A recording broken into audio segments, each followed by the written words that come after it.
What's going on, everyone? Happy Wednesday. Do we have all of our voice on? We should have our voice on. Are we a moot point right now? Or since we were able to talk to Bronson, everybody should be able to hear us. But let's scroll all the way down to the bottom. Give us a thumbs up. Give us the ear. Hello. Okay, so how's everybody doing? I'm Joe. And I'm Rachel. And we're Two Crazy Ketos. And here on Two Crazy Ketos, we do different things like recipe videos and we do product reviews. And we talk about various keto topics. And every Monday, we sit down on the couch for Keto on the Couch. We just kind of talk about what's going on in our lives for the week. Really? I'm reading a message. Loud and clear. Thank you, Kelly. You can find us in different social media platforms like Facebook, Instagram, and Twitter. And we have a website, which is twocrazyketos.com. And that's where you're going to find all of our different recipes. Now, we do upload at least 5 new videos every single week, so make sure you subscribe to our channel. And don't forget to hit the little bell icon, and that way every single time we upload a new video, you'll be alerted to it. So welcome to the beginning of week 4 of the No Joke Challenge. I can't believe we've been doing this for 3 weeks. Now, I'm telling you, they say that if you do anything consistently for, what did they say? Was it 7 days or 30 days? 30 days? Mm-hmm. I thought it was maybe 21. 30 days. That it becomes a part of your life. Mm-hmm. And I was like, okay, that's true with everything but exercise for me. Right. Like absolutely everything. Meanwhile, you bought a jump rope, you're doing push-ups. I flippin' love my life. And it's very, very like a thankful and grateful heart toward Bronson Dance, our coach in this challenge. So if you're new to our channel, right now we're in the middle of our challenge and we are being coached by Bronson. So let's go ahead and bring him on. There he is. Hey, Bronson. What's up, guys? I love it. I had an idea while I was in the lobby. Okay. Yes. Ready for this? Yeah. I want to be your stepchild, third crazy keto. Okay. Can you guys get like a bacon character that can like dance across the screen next to your avocados or something? Yes. Oh my gosh. Cool. Well, our patrons are called the meatheads. Yes. There you go. And we're bacon. I love it. And they actually have their like little logo thing is bacon. Can I put that on That's here? Awesome. That is awesome. Can I put that on there? So look at that. There's there you go. Nice. I love it. There's Bronson right there. I love it. So how are you doing? You're in Texas right now. I am in Texas. I'm in Corpus Christi. Corpus Christi. Yes. You think I'm thinking about bacon there. Do you have Rice Krispie treats on your mind? Considering I know we talk about that. So that's a question. How do you guys like your bacon? I'm a crispy. Like if I drop it on the plate, it has to like shatter. Yes. Yes. Oh my gosh. Okay. You know, the soggy bacon, it's like really limp. That's like shaking somebody's hand where they give you like 2 fingers. Like the handshake. I went to our nephew Jonathan is 13 and he's actually like a ketovore right now, and he requested burgers for his birthday food, and he likes bacon on it, but they like the soggy bacon. And I was like, oh man, how did you get in our family like this? It's like, ew. I don't understand it. Yeah, it's got to be. I feel like it's saltier. It's got more flavor. Like everything about it is just better. Yeah, absolutely. So how is it on a trip? What are some things that you try to retain on the trip as far as your schedule is concerned? And what are areas that you're like, okay, I have a little bit more freedom? Something like this, it's really not that much different, because the work that I do outside of fitness, I'm in IT. The work that I do is remote, so I spend the hours a day that I need to in the meetings and doing the IT stuff. Outside of that, I just try to figure out for this trip particularly that I like looking at I love visiting different CrossFit gyms. So trying to see what gyms are around. The issue, a little bit of scheduling. Not all gyms have classes at the same time. So you got to try to figure out when they have an open gym or a class or whatever. So kind of working that out. I went to one yesterday. I'm going to go to one tomorrow. And then trying to just enjoy the area and kind of sightsee and drive around. I feel like the best way to learn a new area and to kind of really get the taste of a new city is to just get lost in it. So I'll drive towards all the buildings and turn my GPS off and then just figure out how to get around. That would drive me nuts. Oh, well, I like the exploring, but you know what? I see him inside of a room, which means that he has like scheduled a hotel, Right? And like he's actually seeing someplace. Unlike Joe, it's like we'll figure it out when we get there. I still don't know where we're stopping on Friday. But I was. You guys are probably in an RV when you go, right? Yeah, yes. we're in an RV, so we're bringing our hotel room, but we have to have some place to stop. Where are we going to park that because hotel? we're making 2 stops on the way up. And my thing is normally, I always have a destination, but here is like, what if I make my destination, say, south of the border and like an RV park in that area? What if I get tired beforehand? The wonderful thing about having an RV is I can stop anywhere I want, but that's going to be a 10-hour drive. And so like, I'm like, oh, what if I can't make 10 hours? 10 hours without an RV, not a big deal. 10 hours towing 7,000 pounds behind you, little bit different. Since your legs get kind of tired. Yeah. Oh, yeah. So, but we'll stop every couple hours. The nice thing is you're bringing a bathroom behind you. Right. Since Bronson, you're on the look and you're checking out new gyms for people who may be ready to take the step to like start going to a gym. What is something that they should be looking for in a gym, and what should be a red flag to them if they're seeking out a gym? Question. That's a fantastic question.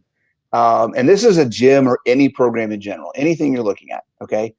You want to make sure that everything that we've talked about over the past several weeks, or everything that if you've listened to any of my stuff, all the stuff that I talk about. So you want to make sure that they're including as many of the components of fitness as possible, that they're not just focusing on one aspect, that they include balance and strength and coordination, and there's some variability in what they're doing. You want to make sure that there is a heavy focus on the execution of your movement, not just performing for the sake of performing. Right? That the mindset behind the people that are supporting you, coaching you, training you, and developing the program, and the community of people around you is a mindset of long-term progress, not just come in and kill yourself and then go home. Right? That is not what you're looking for. Right. So because when you have a program and you have a coaching staff or coaching team and you have a community that's focused on the long term, it takes all the pressure off. There's no judgment. Everyone's there at whatever level they're at, and they're all there to progress at whatever rate everyone's progressing at.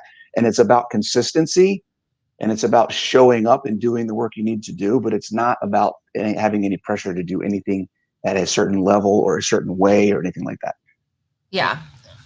So I do want to say, anybody who does if you have any questions or anything like that pertaining to, the No Joe Challenge or working out or protein or anything like that, post them in the comments section and we will try to grab them. And we're just kind of watching as they scroll along. I was thinking one of the big, I was talking to some people at work today just about this, because I knew we were going to be talking to Bronson, and they said, one big flag for me with a gym is, are they offering me like snacks that are basically going to undermine me? So one of the ladies that I work with is like, I had to stop going to this gym because they had like Donut Tuesday and Pizza Friday. And I thought, this seems mean, because I'm really trying hard, not just to get my exercise in, but to avoid these foods. And it's like they're giving it away as like a reward for me, and I feel like that's undermining me. Because here's my opinion. It's like a lot of the medical industry, not so much the doctors, but like, the big pharma, they never want cures for certain diseases because it's worth too much money. Like a cancer patient's worth $500,000 to the medical industry, right? Yeah, absolutely. Gyms don't want you to lose weight. Like, and I'm not talking about the CrossFits, but like when you get into these, like, Planet Fitness, these $10, $15, they don't want you to lose weight because then you're going to stop coming. No. They want to keep giving you that stuff. Yeah. If you look at the business model of, I'm going to say, we're going to talk about Planet Fitness because they're the biggest ones that are doing it. Retrofit is another one. There's a couple other ones, Fitness 19, things like that. Just to throw out a few. They are not fitness businesses. They are marketing businesses. Their business model is based off of getting more signups than their facility can physically handle. If all of the members, so if you look at an average Planet Fitness, like in my area, there's a Planet Fitness. That Planet Fitness may be, I don't know, 10,000 square feet. Okay. And you think that's huge, right? That's a lot of space. It's a pretty big space. But that means at max capacity, they can maybe fit 200, 250 people max. Okay. Yeah. That Planet Fitness on average has 5,000 paying members.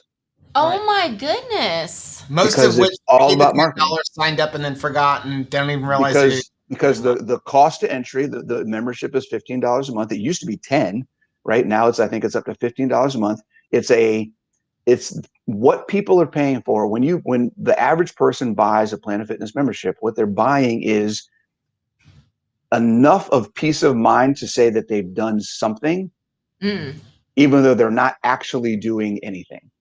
Yeah. I have a membership. It's there if I decide to go. I'm never going to actually make time to do it, but I've got my membership. And so I'm checking that off of my list mentally. Yeah. Right. Yeah. And that's how they make their money. They don't want you. If everybody showed up, they wouldn't be able to handle everybody because they're not built for that. They're built for subscriptions. And the reason that they have Pizza Friday and Donut Tuesday, and it's in the contract. This may be old. I don't know if it's still there. But I don't think they're doing it right now because of COVID, but yeah, but packaged. It's like in a bag. It's in like bags, so that's like that's handling like the sanitary issue. Well, but at one point in time, and if anybody has this information, but at one point in time, to my information, it was in the what's the word I'm looking for? The franchise agreement that they would have candy on the desk, on the counter. Oh. Shauna's got a comment here and said last year before my gym closed, they gave us bowls of Tootsie Rolls. Yeah. And I remember that because for a little while I was going to Planet Fitness, and I remember the bowls of Tootsie Rolls and stuff at the front. Yeah, it was in the contract. You had to have it. So yeah, most of those gyms are not about actually helping you get fit. They are about trying to get as many subscribers as possible, and they're just playing a numbers game. Okay. Well, since we're talking about like the gyms giving away like all of these like donuts and bagels and pizza and all that snacky thing, especially because if you're going to the gym, that's not your meal, right? You're having a snack when you're on your way out the door or something like that. Yep. You had a topic for today. I do have a topic for today, and people are not going to be happy with me. The focus for this challenge, no joke challenge, no joke. We want you to focus on protein and building lean mass. Okay. In order to do that, and why we want to do that. Okay. There's a couple different reasons. Protein is the most satiating macronutrient. It is more satiating than fat, guys. It really, really is. You cannot overeat it. It's not going to make you fat. It's the most nutrient dense macronutrient. The more protein you eat, the more actual nutrients, micronutrients and minerals and everything you're going to get. Those two things right there, if you're getting enough protein, is going to make it so that you shouldn't want to be eating other things. Right? Here's a statement that is going to be here's what it's going to make people not happy with me. If you are able to eat keto snacks, that means you're not getting enough protein. Oh, that's good. Right? That's good. If you're getting the protein that you actually need to be getting in every day, you should not be hungry for snacks. Because you should be full.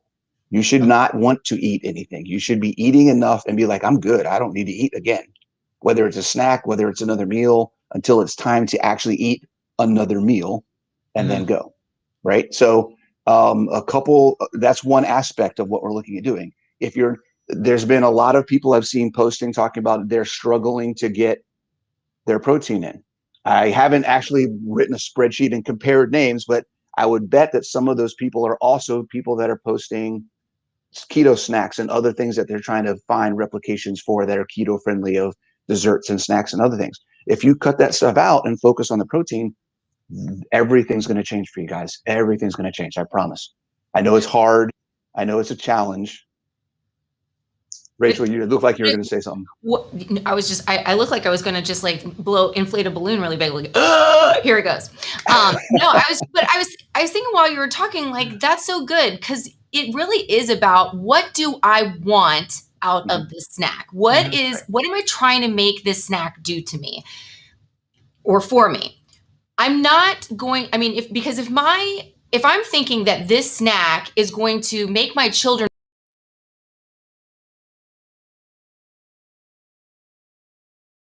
that I would really like to avoid, and I'm thinking that this snack will make this meeting disappear, then that I'm not seeking out any type of nutrient. I'm not seeking out to like really stop my hunger. If I'm looking for something to stop my hunger, then the approach that Bronson's talking about, which is getting your protein in, that's going to create the bridge that satiates you, from one meal to another. I think a lot of times we use snacks as a placeholder to either make us feel better. Snacks are never going to make me feel prettier, but sometimes we use it as like a comforting thing when really we need something else to replace it. And I really feel like having this exercise challenge has really helped me to snack less. And I think that's because I feel really good about myself for sticking with something. And so that attaboy that I used to get from like cheese and nuts, I am now getting from actually working out. Oh, I like that. Yeah, absolutely. Sense of accomplishment. That feel good, right? Right. Yeah. All right. Am I cutting in and out? Just want to. No, you're good. Okay, good. So, and along with what you just said, Rachel, I really like that, because when you think about it from the terms of what is it doing for me? Why do I want this? Just going back to the basis of nutrition, the basis of nutrient density, satiety, and bioavailability. If you're not eating real food, if you're eating a snack food that's keto, if it needs a label to be keto, that means it's not natural, it's not nutrient dense, it's not as bioavailable, and it's not as satiating. Right. So what is it actually doing for your progress? And that's a question that you should ask yourself every single time. So I noticed a couple of comments. Teresa said, I'm still having trouble lowering my fat. Okay. I guess the first question is, are you consistently over your number if you're tracking? If you are, then we can talk about what you're actually doing. Are you what types of fat are you adding? Because if you're doing things naturally and you're not adding fat, if you're not adding a lot of oil, if you're not adding a lot of butter, then you probably, if you're not doing a lot of heavy cream, then you probably, most people don't go over their fat if they're not adding a lot of fat in. So there might be something you're adding that you're not thinking of. Yeah, most of the meats out there, they're going to be close to 1-to-1. I mean, like today is our bacon day. So bacon, you're going to have a little bit more fat, but then we just kind of maybe eat something a little bit leaner somewhere else throughout the day. Sometimes we do want to put butter on our steak. Like we had ribeye for lunch today. So now ribeye is pretty much 1-to-1, but now later on we're going to have some bacon. So we're going to put that with maybe some chicken breast or some eggs or something like that. So if we want to have a little bit of heavy cream with a keto chow or some butter or something like that, we just find something where, we're eating shrimp or salmon to kind of like balance that out. But most of your meats are close to 1-to-1 as far as the most amount of fat you're going to get, unless you're eating constantly just like pork ribs or something like that. And that's the only thing you're eating. Yeah, absolutely. If you're, like I said, if you're not adding things, I don't know too many combinations of food unless you're only eating ribeyes, bacon, and eggs. If that's all you're eating, then you might be a little over. But even then, even that combination, unless it's a lot of bacon, you're still going to be pretty close to where you want to be. I think it was Pat in our Facebook family group that said something that is in the back part of my mind all of the time now, which is she said, I heard one time, you aren't hungry unless you're chicken breast hungry. Like if you would just reach in and eat a chicken breast, then you're not really that hungry. You're not starving unless you're Does that apply to liver too? Well, I mean, but I'm just saying, like when you go to reach in for a snack, right? And you're like, I really want something because I'm so hungry and I don't think I'm going to make it. Okay, reach for chicken breast. Like have some chicken breast prepped. But I think it's more a case of it's like, oh, I don't want that. I want I want something else. Well, another thing too that a lot of people everybody try this with, because it's something that I do still sometimes. If I feel like it happened to me last night, I ate my dinner a little bit earlier than I normally would. So it was like 7:00 and I'm like, man, I could eat something right now, but I know I've eaten enough today because I had 20 wings at that time. Right. Yes. Plus whatever I had earlier in the day. Like I was fine. I had gotten plenty of food for the day, but because it was that time of evening where it's just kind of like, I'm sitting around, I'm like, okay, I need something to eat. It's more an idle hunger than an actual hunger. Right. I just made myself a giant glass of electrolyte water and slammed it. Right. Yeah. Didn't sip it. I slammed it, like drank it as quickly as I possibly could. And then I was fine for the rest of the night. Yeah. Cause it's filling you up. Yeah. Right. It's that just taking something in and doing something. And your body's like, oh, okay, that's it. That's all it was. It's just a mental game you got to play a little bit. Yeah. So Blue Dove said she'd like some evidence that protein is satiating. It doesn't seem to be true for her. The leaner her protein, the sooner she's hungry again. Yep. So it's an unofficial Bronson coined, only used by me phrase. And I would say you're protein sensitive. If you're eating really lean, it's hard to eat a lot. And if you're not used to eating a lot of protein, it's hard to actually get as full. So there's no need to force lean protein when you're doing this.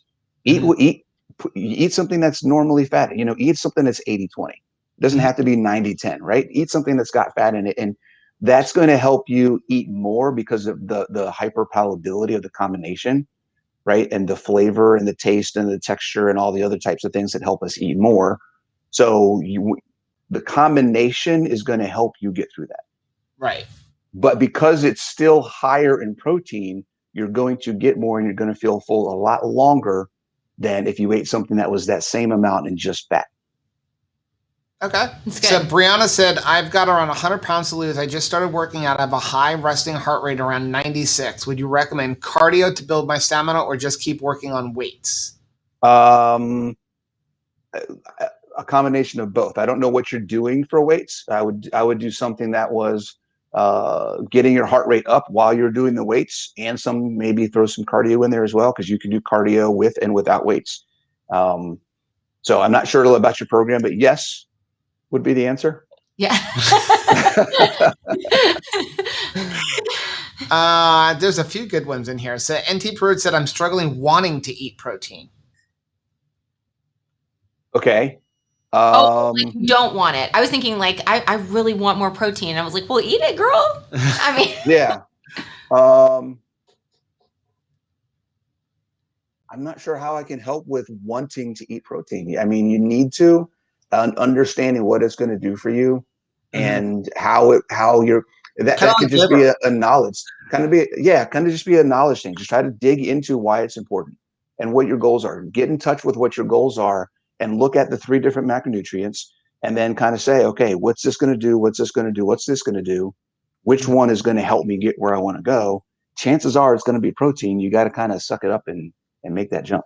Well, and there's a lot, like as we're talking about in the Chop Challenge this month, there is a lot of protein out there. So, don't be shy, shop around and find, the different proteins that you really enjoy, because I think that if you really love it and you're excited about the meal that you're going to eat, that makes a difference too, because you're like, yes, we get the awesome thing of like, we get to like, as an adult, we get to pick our bedtime now. I mean, not always as early as we would like, but like we get to pick our bedtime, and we get to pick what we're having for dinner. Like if we don't have to have liver. Well, I get to pick. Yeah. But like we don't have, so if there's a protein that you're like, everybody that you work with or everybody in your family really likes chicken, but that's not your groove and you like hamburger better, go for it. Yep. Yeah. And it doesn't have to be unpalatable protein. Like you said, you have to be chicken breast hungry. It doesn't have to be chicken breast. Right. Find something that you enjoy eating. If you like seafood, chow down on seafood 3 or 4 nights a week. It's cool. Go for it. Have a blast. Right. That's super lean and got a bunch of good stuff in it too. Eggs. There's so many different options. And she just posted, I'm assuming NT Pruitt, she just posted protein shakes wouldn't get there without protein shakes. So it could also possibly just be the thought of something other than protein shakes. People can get hooked on shakes, and they just kind of, that becomes their go-to and it becomes a habit, and they just kind of do that, and pulling away from that can be a challenge. So thinking about what's something that I enjoy that's a meat that I can make on a regular basis that will I can replace the shakes with. Right. Yeah. Chris has got nailed here. He says, I want to eat a snack right now despite being full on protein, steak, and chicken thigh. Upon further introspection, I'm thirsty. Absolutely. Then drink something. A lot of times when people feel hungry, they're really just thirsty. Yeah. And that's actually a good, this is something that nutritionist that I've worked with in the past had told me that, she tells her clients that, when they feel hungry, drink that water, slam that water. And if they're still hungry, then they know it was actual hunger. Mm-hmm. But if you drink that water, especially if it's got electrolytes in it, and then you're good, then that was a mental thing. And you can kind of look at, did I have a trigger? Is it a certain time of day? Did an event happen? Like, what made me feel that? And you can start being mindful about your environment and situation, and then, address that as a separate issue. That was what was so interesting about the CGMs, because there would be times where I'm like, I am really hungry. And then I thought, I wonder if I am hungry. And I would like test it. And it was like, no, I wasn't. Then like later on in the day, I'm like, okay, I feel hungry again. Is it like just me, or just thinking like I need to eat a lot? A lot of times I found that if I was doing something creative, like writing or, making something or planning something with work, that it's like I've naturally from the start, I guess back when I was a teenager and studying for tests, you sort of like think about eating as associated with studying and anything academic. And so it would be like 10 o'clock in the morning and I'm like, I'm really hungry. And it's like, no, I'm just associating this type of project with eating. And then I tested later and I was actually hungry. And it was, later on in the day. So that was an interesting thing too, to just kind of check yourself. I saw a good comment here. Jennifer said, I was worried at first because my blood sugar jumped up quite a bit, but hoping it's just temporary as my body adjusts. I feel so much better with the higher protein.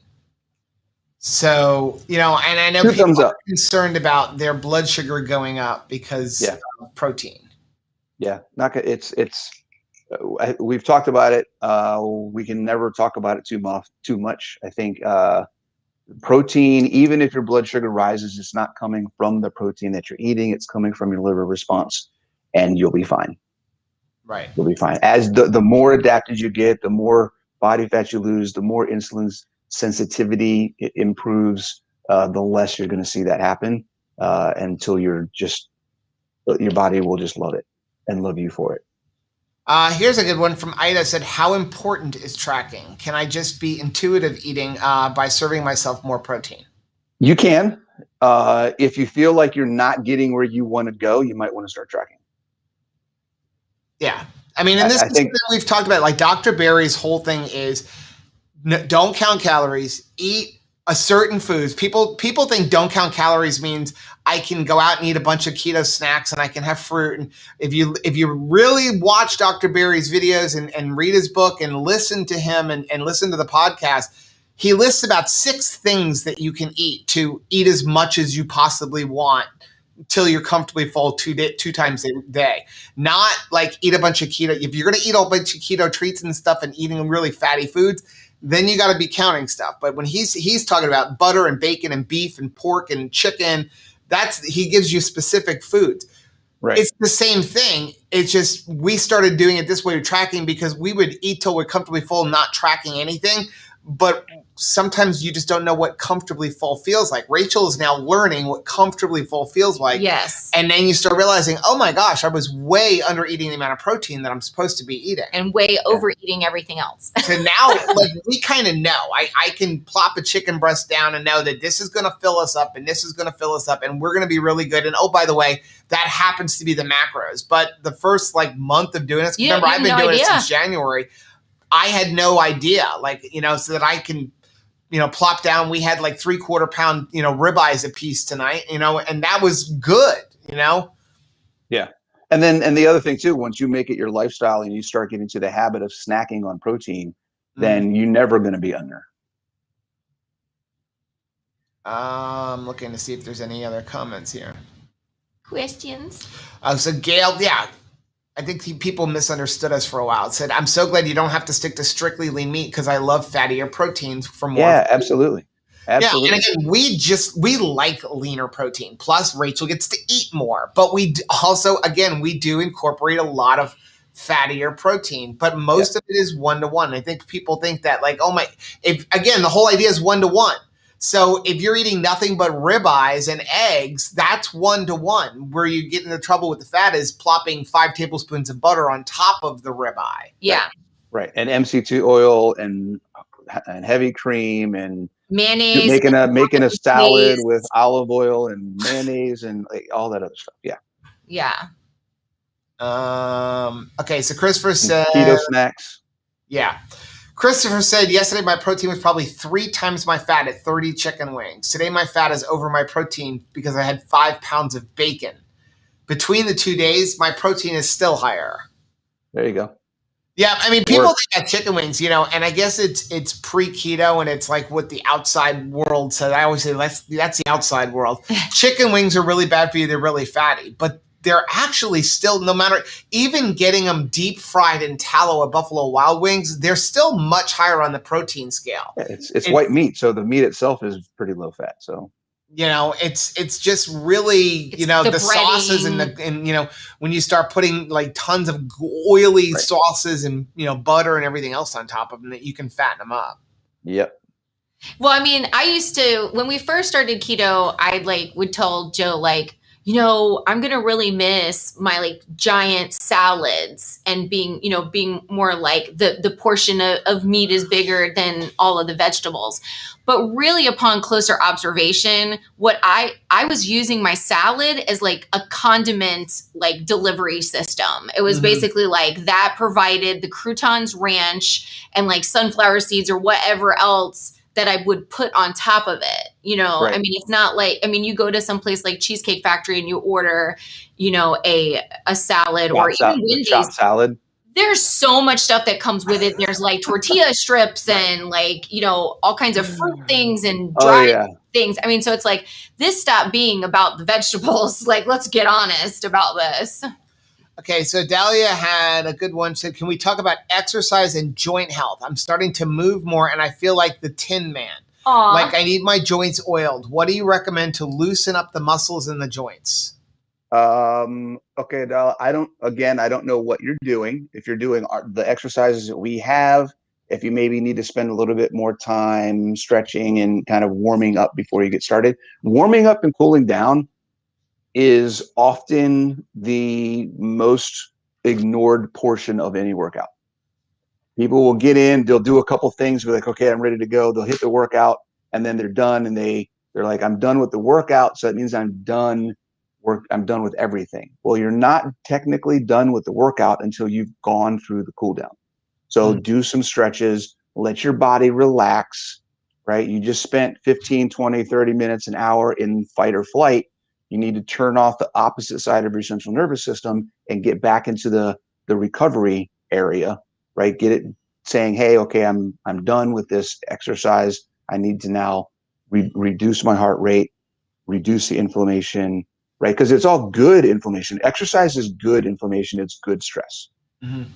If you go right from exercise into your daily life and you don't do anything to kind of tell your body that part's done, then it can carry on into and become a bad thing. Yeah. Right. So you want to tell your body, hey, it's done. Yeah, I think that we a lot of times want that USA Today, how quickly can I get this done? I want to get right down to business with my exercises. And if you're not doing those pre-workout things and the stretching and the cool down at the end, you're not getting down to business. You're getting down to injury. That's what's going to happen. You're how fast can we get to the accident? It's not. And good. the other thing is also take a look at some of the things. Like I said, Christopher pointed out that he was having inflammation issues and soreness from working out because he was still incorporating bad oils or maybe things that may have some wheat or something like that. So, I know most people are avoiding that, but just also if you're really struggling, take a look and make sure you're not eating a bunch of inflammatory foods and stuff. Yeah, my mom bumped into a seasoning this week. And she was like, man, I'm feeling really not great. And she, upon further scrutiny, there was some MSG in it. And her body just happens to be super, super sensitive to it. So, what is it the devil made me do it? Sometimes we give too much credit to the devil when there's some really tangible thing that you could go to and be let's get rid of this. So sometimes it's not the exercise that's making you feel all bloated and inflammatory. And it's not even necessarily the particular protein you're eating, but it may be the seasoning or the thing that you're cooking it in or an inflammatory oil, that sort of stuff that's really exacerbating it. Yeah, absolutely. Okay, so Margie wants to know, does fluctuating inflammation affect in-body readings? Does it recognize inflammation as fat or muscle?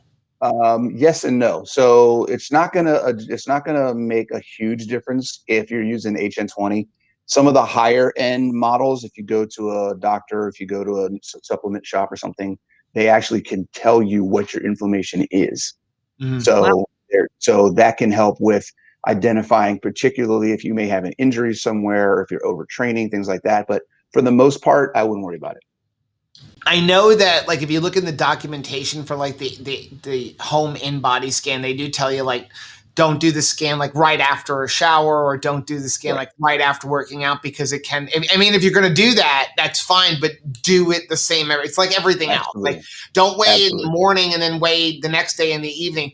But if you do your in body scan every single day getting out of the shower, at least you're going to see an It'll average. be Whereas if consistent, one day right? you do it before a workout, one day you do it after workout, there could be a giant difference between those two readings. Right. Right. Okay, so Patty Epps, we see this a lot. Can you drink too many glasses of electrolytes? I went from barely 1 to 3 times a day. I'm sure you can probably overdo most things. I don't know anybody that's ever overdone electrolytes in my experience. I do, so I do 3 or 4 element packets a day, Mm-hmm. plus whatever salt and stuff I put on all of my food. So I'm probably in the 7 grams of sodium a day range. I, if you start having, I would say, look up what some of the symptoms of too many electrolytes might be. And if you start having those, maybe you need to cut back. I can tell you, and we talked about this recently, I overdid sodium once on a 72-hour fast. I got about 36 hours, 40 hours into it, and I noticed I was gaining weight, Oh, yeah, a gaining two lot. pounds a day. And I Wow. messaged Dr. Barry and I messaged Kim Howerton. I'm like, what do you think? Like, I'm not eating anything. I'm just doing electrolytes and water. And I had just recently at that point figured out that you could take the Redmond organic seasoned salt and just take like a half a teaspoon to a teaspoon of it and put it in hot water, and it tastes like chicken soup. But Oh, it's literally just like spices and salt, okay, and electrolytes. Well, I think that day, like, I had like almost 12,000 milligrams of sodium. So yeah. you overdid. So I just overdid my sodium, and then I stopped it for a day, and it was just like, Flushed out. pyrotechnics coming out. But That's just a little bit. most people, like, it's so hard to overdo electrolytes, like, on Yeah. keto, especially like your potassium, because think about it, you're supposed to be having 4,500 milligrams of potassium a day minimum. That's if you're not working out and sweating and stuff like that. Well, like, I drink, I don't know, 3 or 4 of these a day. That's only 2,000 milligrams. Drinking 4 of these a day. This is the Redmond one. So, I mean, I think the element ones are the same thing. I think it's like 500 milligrams of potassium. So you're not even getting 50% if you're drinking 4 or 5 of those a day.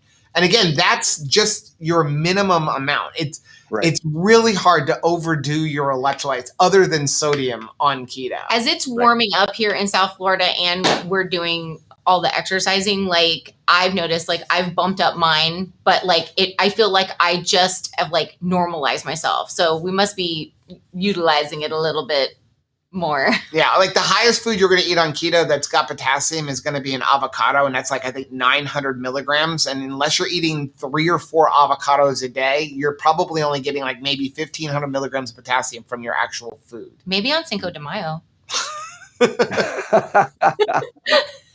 Guacamole. Guacamole. Okay, so let's get into our topic. Catherine said, I totally get snacking while working. If I have something stressful or requires a lot of thought, I do mindless eating. It's better to just step away and take a break from my project. Yeah, it's hard for me too. Yeah, or don't allow anything that's not going to move you forward in your house or your work area to snack on. Mhm. If you feel like you can't, just snacking is something that you need while you're working to preoccupy, whatever it is, it's either there's abstainers and there's moderators. If you feel like you can abstain, then abstain. If you feel like you need to do something in moderation, only allow yourself to be to moderate things that are going to help you move forward. So don't have the snacks around that are going to hurt you bring a bag of bacon, bring some hard-boiled eggs, bring some pork rinds, bring some shrimp, right? Make some homemade marinara sauce for your shrimp. Do something where you can have those things to snack on. That's going to add to instead of take away. And I would say just be okay. I know I'm preaching to myself for sure, is stay in your lane. So if I'm an abstainer and Joe is a moderator and we are in the same house. So I get it. I can see him with a serving size of a snack and be completely content. Whereas I'm like, my serving is at the bottom of this bag and I've got to finish all of the top stuff in order to get to my serving. So I need to abstain and he needs to moderate. So it's all right. I'm not going to be angry at him. He's not going to be angry at me. I don't have to feel bad about myself. No katana sword in the gut because I am an abstainer. Just celebrate, once I feel really victorious when I identify what I am, what my problem is, knock it off, and then have success. That is a real victory to live in. Yeah. Can I make one change in your wording? Yes. What your challenge is. Yes. That's good. That is good. It's my challenge. There's nothing wrong with you. It's just a challenge. That's right. Okay, so Gail, a little bit different. So Gail said yesterday I was doing my chicken wings. I looked at a label and saw there's 1 carb per 4 ounces. Where did the carbs come from? I was surprised. Remember, there is carbs and stuff, but I'm curious, like, was this like a frozen chicken wing? Yeah. A lot of those kind of things, they put them, they have them in a brine. So sometimes they've got some maltodextrin or something hidden there. Like Costco chickens, awesome once in a blue moon, but understand that they're injecting them with stuff and there are like some carbohydrates. It's not like you getting a chicken from the grocery store and cooking on your own. They're pumping it up for you. Yeah, even yesterday. So yesterday was wings, right? So I went to Wingstop because I was driving by. I was like, oh my gosh, a Wingstop. I've heard of these places. I've never been there. Just FYI, those wings are freaking amazing. I got 4 sets of 5 different flavors and they were fantastical. Nice. But they cook their wings in soy oil. Mm-hmm. Right. So now I had to say to myself, okay, it's one meal. I normally try to avoid soy. It's not like it's going to be something that I'm going to continually do. I think I can handle it for one meal because I really want to try these and see what they taste like. Mm-hmm. And it's fine. I didn't have any adverse reaction. It's not like I woke up the next, this morning, I was like all inflamed or anything. But I asked, and even knowing, even before I asked, I assumed, because I don't know of many places other than Buffalo Wild Wings that don't use soy or canola or some other peanut oil or some other oil. Mm-hmm. So I assumed that that's what was going to be the answer, but I figured I'd ask anyways. So it always ask. Yeah. Right. Even if you know you're going to do it, regardless of the answer, at least ask, because then you're making an informed decision. You can't say you didn't know. Yeah, that's absolutely. Good. And this, especially when it comes to any of those prepackaged things. Like even recently, I went to Whole Foods and it was one of our challenge days, and they had some. I think it was the chicken thigh day, and they had some like seasoned chicken thighs in the butcher counter. And so I had asked him, like, what is in the seasoning? And the guy pulled it over and he was like, okay, well, this one has sugar in it and this one doesn't. So I'm like, okay, right. We're going to get a pound of that one. But that's where a lot of times it comes from. But also just remember some foods like that you're not going to think of, even carnivore does have carbs in it. Like there are carbs in liver. I wouldn't worry about it, but there are carbs in liver. There are carbs in scallops. There's carbs in shrimp. There's carbs in most shellfish. There's a carb in an egg. Even though most of the tracking programs are not going to list it, every egg has just less than 1 carb in it. I really think that revelation has excused me from the liver table. I think. I believe so. Okay, that's okay. I'm not sitting at that table either. So we're okay, good. Thank you. I will sit at the table if need be, like on that. I'm at the kids' table with the capsules. That's yes. I will. That is now taken over my Flintstone vitamin. Like I don't need my Flintstone vitamin, but I will take my liver pill. Okay, so I'm going to answer Josie's question here. It said, have you guys made it clear to people that you lost your weight doing low carb, high fat? So after you are further along is where you cut your fat. Fat is starting to be demonized again. It's kind of scary. We are not demonizing fat. No, not at all. This is still a low carb, high fat diet. It's just, and it's still a moderate protein diet. People are confused.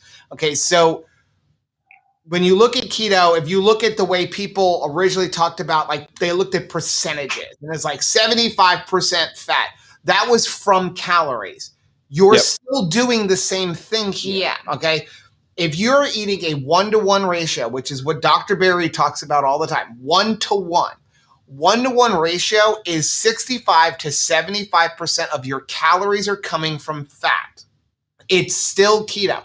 This is not eating, protein sparing modified fast where we're getting our fat down to 30 to 50 grams of fat every other day. Right. Even Maria Emmerich, who is way into low carb, protein sparing modified fast, she says it's a short-term thing and you're only going really low fat every other day. Like if you look at her program, every other day you're eating a lot of fat and then 3 days a week you're eating like 40 grams of fat. And we did that. I mean, we did that as a challenge and it was super hard. Like, it is not where I wanted to live. It was very difficult. It was a big, I Airbnb'd that. Like I'm not living there. It's not flavorful, but we have always eaten between 70 to 80% fat. When I lost my weight, I was eating about 70% body fat.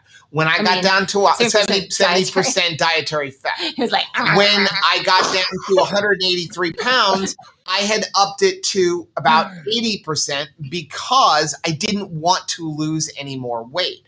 But we have always been between that 70, 80%, and we still advocate that. We're just saying you need to eat more protein too so that you can build your muscle and not lose any lean mass and you're not losing your hair and everything else. Yeah. Right. So as humans, we like to classify things and give things definitions. There is only one official body of anything. There's only one official definition of the ketogenic diet, and that is the medical, the therapeutic ketogenic diet. That is it. Anything outside of that is any individual's interpretation of what keto means. Mm-hmm. Yeah. So there is no right or wrong way to do keto when it comes to general populace for body composition and weight loss. Mm-hmm. The only thing, and no matter what you determine keto is for you, the only thing that matters as far as defining keto is, am I primarily burning fat for fuel? That is it. That is it. Mm-hmm. So the macros you have do not matter at all if you are cutting out your carbs. If you're 90% fat and 10% protein, if you're 10% protein and 10% fat and 90% protein, it's still keto if you're cutting out your carbs. Right. It does not matter one iota. Okay. I just erased a bunch of the comments because somebody was making comments that I'm tired of listening to because again, we are not demonizing fat. We will never demonize fat. We love fat. Fat is our friend. And again, I mean, I don't know where people are saying we're demonizing fat. We're not telling you not to eat. We're telling you to eat as much protein as you want and eat up to your goal weight in fat. That is not demonizing fat. Demonizing fat is what the standard American diet does, where it's like you should be eating as low fat as possible. Hey, it's okay to eat lots of sugar. Just eat really low fat, like 20% fat. Buy skim milk, buy butter. Right. What we're doing is we're saying that you don't need to eat more fat than your body can burn. That's all we're saying. Yeah. Right. Especially if you have body fat, you're still burning fat. You're still burning fat and you're in a ketogenic state. It's just that you're not eating it. It is and this is, I think people use the term demonizing when they hear the phrase, it is possible to get fat if you eat too much fat. Mm-hmm. Yeah. Right. Because it's still fuel, guys. Just because we say overeating fat is possible doesn't mean don't eat fat. They're two very different things. Right. And even Kim Howerton's talked about it because she was like, hey, you can gain weight on keto. You can gain weight on carnivore. I think people think that if I go keto, if I go carnivore, I'm not going to gain weight. You absolutely can.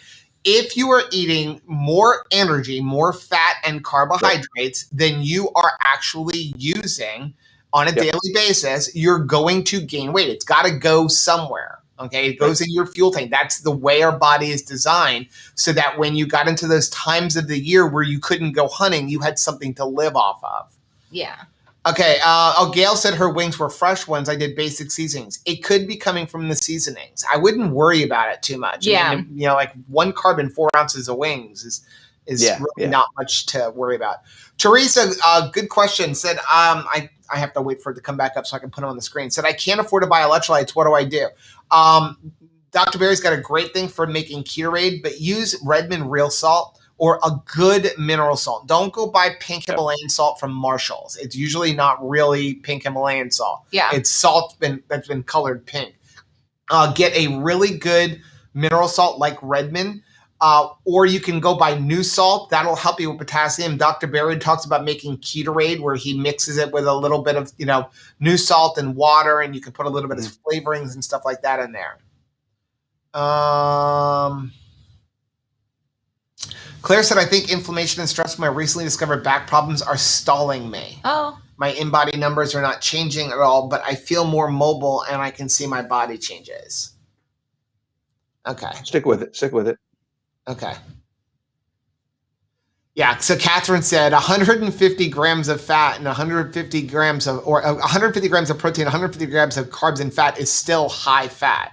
Absolutely. It's just a different way of looking at it so that we're focused on getting our protein in. When we first started keto, I can honestly say all of my energy was getting in the fat. Like I thought that's what I needed to do and what I needed to prioritize. And so whether I wanted it or not, I was putting like copious amounts of butter in coffee because I thought that was what was going to have me, have the most success. Right. Because like my focus was on the fat, on getting as much fat in. I mean, we were drinking like coconut oil and spoonfuls of it and all this kind of stuff.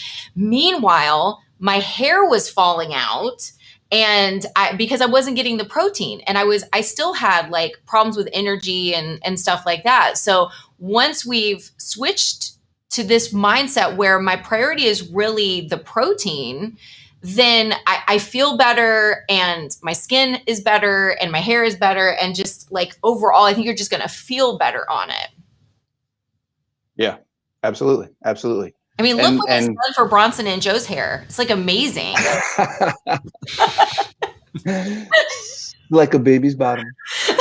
Okay. Jennifer said, I'm struggling with hunger and overeating, even when eating high protein. For dinner, I just ate 16 ounces of ground chicken.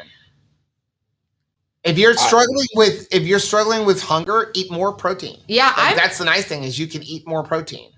Yeah, I mean, I still eat a lot. Like I eat a lot of food, but it is you eat my food. Rachel, I know. I'm the I can't eat a whole lot. I divvy up like 20 wings for you, 20 wings for me. I get 10 wings in, put it up on the thing. I'm like, I'm gonna eat them later. She looks at me, are you eating those? Because if you're not eating them, like I want them.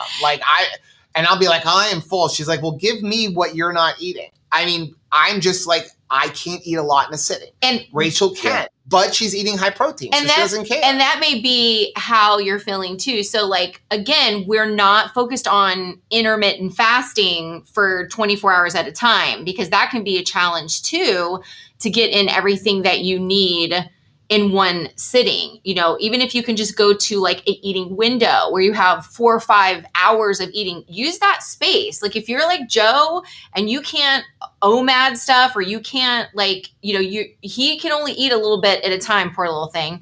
But I can like eat both of these guys under the table for sure. Like I can put it down, but like that's just my way of eating. Joe's a grazer. He wants a challenge.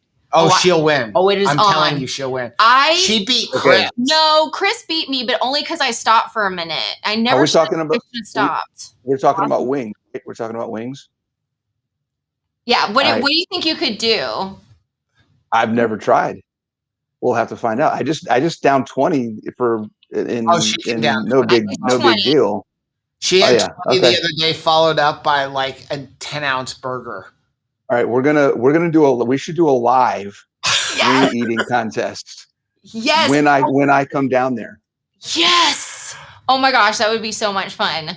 Yeah, we went to like the Knife. It was like a Brazilian steakhouse where they just keep coming around, with like different cuts of meat.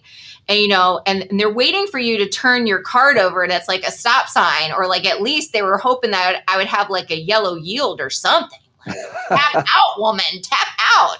But I was just like, green, hit me. I was like this person in Vegas that doesn't know how the game plays, like, just hit me. And so I would see them taking like, the long way around to get back to me, because I'm like, yeah, I'll take some more. Okay, I'm looking to see if I see anything else. Shelly wants to join the contest.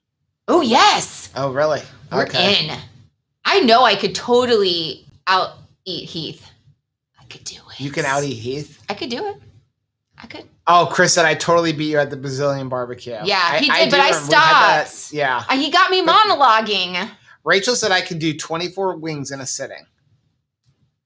Shauna said she will donate to a charity, Chicken Wing Eating Live. Oh, yes. I love it. I think that's great. People go to like contests like that, right? Well, and it's just, y'all need to be prepared that I ugly eat. It's not pretty. It's not dainty. Like, somebody that can throw down that amount of food. Like, it's not like, I want to invite her to my garden party. No, you would be afraid of me. Captain Caveman. It's not good. Diane said her limit is 12. That's about where I'm at. And then I want some more a little bit later. So, okay. Tanya said, feeling the difference between upping my protein for this challenge, I can stand up on my own again with minimal knee pain and stiffness. Big deal for someone with RA. Wow. That's awesome. I love when y'all share stuff like this, because it blesses our heart. And I know that it blesses Bronson's heart too, because he has been so gracious. You've been so awesome to share your time and talent with this group. And I've just been so excited to see everybody moving and celebrating that it's not just a scale win, but it's like what I could do that I couldn't do this time last year. Right.